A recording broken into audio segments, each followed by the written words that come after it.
Hello everyone! A day in my life as dili burikat pero igat nga wala pa kaadtog Amerika. And for today's video, doy! At dyan, travel vlog tayo. Nandito tayo sa Empire Dragon Campsite. At dahil dyan, nakalatag na tayo ng tent. Nag-tent pitching po kami para tipid. 500 pesos entrance. Free po si Kelsey dyan. Kay Langga Janice Corcueva, salamat sa pa-entrance mo. At shout out sa ating mga kasama dahil sa kanila. Kaya nakapag-camping si Flor the Explorer. At yan po ang mga tipi hut. May 2,000. Good for 2 packs depende sa laki, may 2,500, 3K, 3,500. Ayan, ang daming nagka-camping dito guys kasi weekends po ito at syempre long weekend at maganda ang ating weather kaya maganda din talaga may sariling tent para tipid. At yan, glamping yung iba, medyo social sila, sorry. At yan yung mga tipihat nila, yan, pang good for family yan. Yung iba naman, pang 2 packs. So, pwede dito mag-team building, napaka-spacious dito. At may tindahan dito guys, kung makalimot kayo ng dadalhin, may tindahan po sila. At ito ang pool nila guys, maraming bulaklak sa paligid at dahil sunset na po ito, kaya ganyan ang ating lights. At nagandamis ako sa mga ibon, ayan, nagkumpul-kumpul, may duyan din po sila dyan sa bayabas banda. At dito, nagduduyan din kami ni Kelsey, insert lang po yan. At ito na po yung pool nila guys, at ang ganda po hydro massage dahil wala tayong afford pang massage sa mga spa dahil medyo pricey. Dito na tayo massage spa. Hydro massage natural yan. Minamassage yung buong likod mo. Ang sarap sa pakiramdam guys.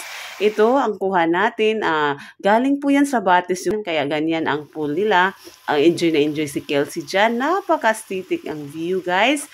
May mountain. At yan ang ating riverside. Meron din po silang ATV dito guys, 1,500. Kung mag-back ride, mag-add ka ng 500. So 2,000 po ang sa package. Yun, mag-swimming tayo. Nag-try din po ako sa jacuzzi yun. Ang ganda din, pang kiddie din po yun guys. So pwede ka rin pang couple, dalawa kayo dun. Kasya naman. So dito sa hapon, nag-eme kami dito sa ilog. Ayan, kami ni Kelsey, dala ang upuan. Na-order lang po din to yun sa Tukatok. Ayan, aesthetic ang ating view guys. Dahil hapon, giniginawa. Si Kelsey lang po talaga ang nag-enjoy sa pagligo. Kasi bukas na kami maligo niyan sa umaga.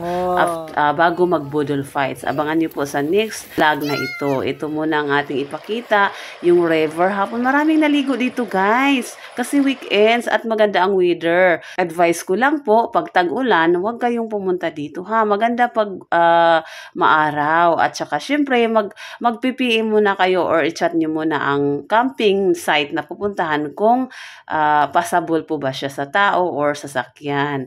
Ayan, nag-enjoy si Kelsey at malapit na tayong matapos dito sa vlog kasi magluluto tayo ng dinner. After ng dinner, ito pala ang bonfire nila guys. Ang ganda ng bonfire. Thank you so much kay Kuya Jomar na nag-asikaso talaga. Sinasabi niya talaga na mag-bonfire para makatake ng video. Ito naman sa pangalawang bonfire sa kabilang side. So, malapit lang dito sa amin, sa CR. Yan. Thank you so much for watching. Kung saan po napunta ang video na to, paki-comment po sa baba kung saan umabot ang video na to. Thank you for watching. Amping Kanunay. Follow for more. Shout out nga pala kay Mami Elaine 2.0 na mag-birthday ngayong weekends. Enjoy your day, Mami Elaine. Happy birthday!